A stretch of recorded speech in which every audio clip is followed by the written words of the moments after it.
अस्सलाम वालेकुम, welcome to my YouTube channel doctor Shoaib Riyaz. तो गाइस आज का हमारा टॉपिक है पिपज़ाइम टैबलेट के ऊपर बात करेंगे। बेनिफिट्स एंड साइड इफ़ेक्ट्स के बारे में बताएंगे। सबसे पहले गाइस अगर आप हमारे चैनल पर नहीं हो तो चैनल कर दे लाइक, सब्सक्राइब, बेल आइकन को दबा दे, वीडियो को एंड मिस नहीं करना।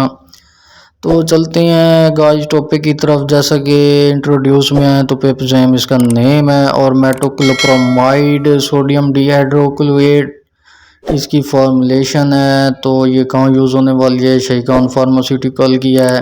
भाई आजकल जो चीज़ भी खाता है जो बंदा भी, तो उसके मैदे में जलन होना शुरू हो जाती है, या तो उसको जो है ना वॉमिटिंग होना शुरू हो जाती है, मतली हो जाती है, स्टमक में पेन शुरू हो जाता है, तो जो है ना या तो डायरिया का शिकार हो जाता है। तो आपने टेंशन नहीं लेनी, पिपज़ाइम टैबलेट का इस्तेमाल करें। अगर मेल है या फीमेल है, प्रेगनेंसी में भी इसको यूज़ कर सकती है फीमेल।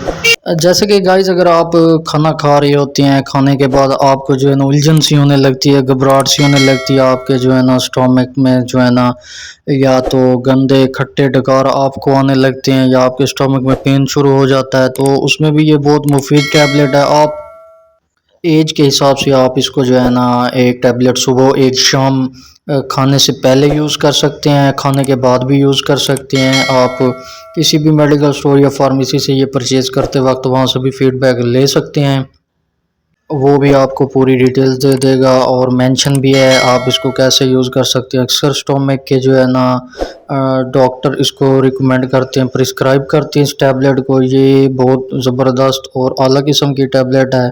तो गाइस कमेंट्स में ज़रूर बताइएगा वीडियो कैसी लगी। अल्लाह हाफ़िज़।